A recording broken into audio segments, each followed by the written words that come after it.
Tea with Milk by Alan Say.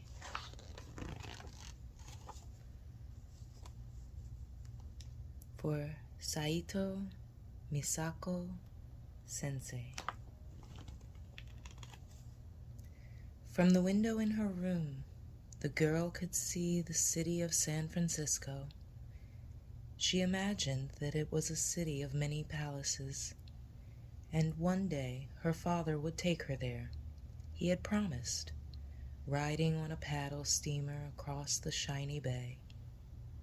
Her parents called her Machan, which was short for Masako, and spoke to her in Japanese. Everyone called her May and talked with her in English. At home, she had rice and miso soup and plain green tea for breakfast. At her friends' houses, she ate pancakes and muffins and drank tea with milk and sugar. When she graduated from high school, she wanted to go to college and then live in San Francisco. But her parents were homesick and decided to return to Japan, which was their homeland. The daughter was sad. She did not want to leave the only home she had ever known. Once they arrived in Japan, she felt even worse. Her new home was drafty with windows made of paper. She had to wear kimonos and sit on floors until her legs went numb. No one called her May, and Masako sounded like someone else's name. There were no more pancakes or omelets, fried chicken or spaghetti. I'll never get used to this place, she thought with a heavy heart. Worst of all, Masako had to attend high school all over again, to learn her own language, her mother said. She could not make friends with any of the other students. They called her Gaijin and laughed at her. Gaijin means foreigner. The woman who taught English conversation did not seem much older than Masako. Maybe she'll be my friend, Masako thought. But the teacher refused to speak English with her. She could not teach an American, she said. So, Masako wandered around the empty schoolyard. Small sing-song voices came drifting from the classroom, chanting kindergarten English. She wanted to shout at them, "I know the words you are learning. Why won't you speak to me?" At home, Masako took lessons in flower arranging, calligraphy, and the tea ceremony. She did not understand how anyone could sit on the floor for such long stretches. "Why do I have to do this?" she exclaimed one day. "I'm not going to be a florist or a sign painter, and I like my tea with milk and sugar." "You are going to be a proper Japanese lady," her mother said. "All I want is to go to college and then have an apartment of my own." "A young lady needs a husband from a good family." "A husband? I'd rather have a turtle than a husband." "We have hired a very good matchmaker," her mother said. On the following weekend, the matchmaker introduced Masako and her mother to a young banker and his mother. In a fancy restaurant, they drank tea and ate lunch and drank more tea. Then the young couple was left alone for the afternoon. The mothers prayed for the marriage of two good families. The matchmaker dreamed of the full fee she could collect. In the evening, Masako came home fuming. "Isn't he a charming young man?" her mother asked. "Charming like a catfish," Masako answered. "His family owns the bank where he works," her mother said. "I won't marry a moneylender," Masako replied. Masako could not sleep that night. Mother is determined to find a husband for me, she told herself. I could never marry someone like that. Never! What can I do? First thing the next morning, Masako put on the brightest dress she had brought from California and left the house. As she hurried to the bus stop, the villagers stopped and stared. She looks like a gaijin, they said loudly. I'm a foreigner in my parents' country, she thought, and they came back here because they didn't want to be foreigners. But I wasn't born here. I should leave home and live on my own, like an American daughter. The bus took her to the train station, and there she bought a ticket to Osaka. It was still before noon when Masako reached Osaka. She marveled at the city. She had not seen so many cars since leaving California. She felt as though the city noises were welcoming her. The noises of trolley bells clanging, car horns blaring, trucks rumbling, and tall buildings with windows like mirrors. Everything seemed familiar, even though she had never been there before. And most exciting of all, she saw a department store that looked like a gleaming palace. She went in. Once she was inside, it was Masako who stared. There were beautiful things to buy. There were restaurants and cafes and hair salons, even a theater. Am I really in Japan? She wondered. She walked aimlessly, whispering to herself, what if maybe I should... Her heart beat faster and faster. She felt dizzy and confused. Finally, she went up to the office and asked if there were job openings. A clerk handed her an application form. As Masako filled it out, she thanked her mother for making her attend the Japanese high school for the calligraphy lessons. In the evening, she sent a telegram to her parents. She was going to live and work in the city. She would come and get her clothes on the weekend. The next morning, Masako returned to the department store office. No one had read her application yet. The clerk said, Masako asked to see the manager. She was very insistent. After a while, a supervisor interviewed her. Can you really drive a car? He asked, looking at her application. I've never seen a woman drive. Many women drive in America, she said. I see. He nodded and picked up his telephone.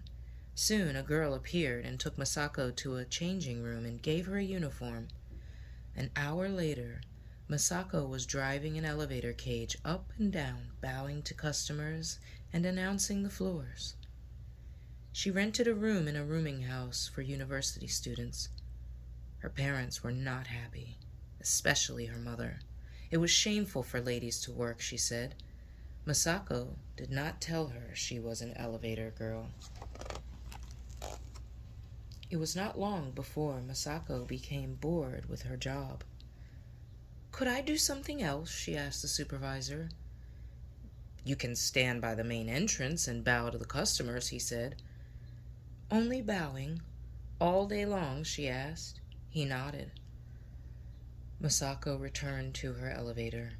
No wonder ladies don't work in Japan, she thought with a sigh. In the afternoon, as she brought down the elevator, she noticed that a small crowd had gathered in the lobby. In the middle stood the supervisor, bowing and waving his arms at a family. Suddenly, Masako flushed with excitement. The family was speaking English. Can I be of any help? Masako asked from behind the crowd. You sound like an American, a little boy said. And you sound like an Englishman, Masako said. Thank goodness, the Englishwoman said. Tell us where you keep your hot water bottles and umbrellas. And handkerchiefs, the man added. Masako told them, and as the smiling English family left, the supervisor said to her, I have a new job for you.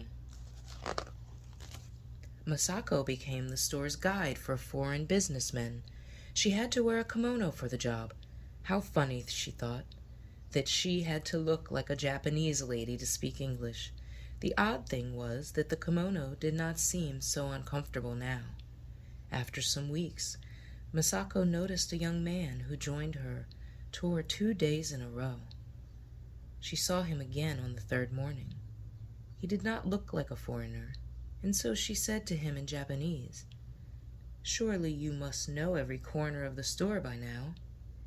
He smiled and said to her in English, "It would give me great pleasure if you would have tea with me." She stared at him. "I went to an English school in Shanghai," he explained. "They called me Joseph. Won't you have tea with me?" "I would enjoy that very much," she said in her very best English, and bowed as proper Japanese ladies should. They met later and had tea in a nearby cafe. "Well, Miss Moriwaki," Joseph said, looking at Masako's business card. "I'd like it if you'd call me May," she said. "Did you always drink tea with milk and sugar?" "It's how we used to have it at school, with crumpets," he said. "So what brings you to the store 3 mornings running?" Joseph laughed. "I work for Hong Kong and Shanghai Bank. I was transferred here 6 months ago, and I haven't had a real conversation since. Then I heard you speaking English at the store the other day." "What a patient man you are," she said, laughing. "And I'm glad you came back. This is the first real conversation I've had in a whole year." "Are you planning to stay in Japan?" May asked. "That depends," he said. "If you have certain things, I think one place is as good as any other." "What sort of things?" "Oh, a home, work you enjoy, food you like, good conversation. What about you? Would you like to go back to America?" "I think so, someday," she said. "I wouldn't have to be such a proper young lady there. I could get a job or drive a car, and nobody would think anything of it." And that was the beginning of their friendship. They often met after work and on weekends. One night, in the late fall, they had dinner at a restaurant they liked. After a while, May noticed that she was doing all the talking and Joseph was not eating his food. "Are you all right?" she asked. Joseph nodded but said nothing. As they left the restaurant, May said, "Tell me what's wrong." "They are transferring me," Joseph said. "What?" "They are sending me to another office." "Where?" "Yokohama." "No!" They walked in silence until they came to Kobe Harbor. Finally, Joseph said, "Yokohama isn't that far away." "I'm glad it's not in China," May said. "Look, Joseph, I came here on a ship like that." "You're thinking about San Francisco, aren't you?" Now May looked away. "I went to an English school because my foster parents were English." "Foster parents? You were adopted?" Joseph nodded. "There were 6 of us, all adopted and all scattered now, and all looking for a home. May, home isn't a place or a building that's ready-made and waiting for you in America or anywhere else." "You are right," she said. "I'll have to make it for myself." "What about us?" said Joseph. "We can do it together." "Yes," May said, nodding. "We can start here." We can adopt this country, he said. One country is as good as another, May smiled. Yes, Joseph, let's make a home.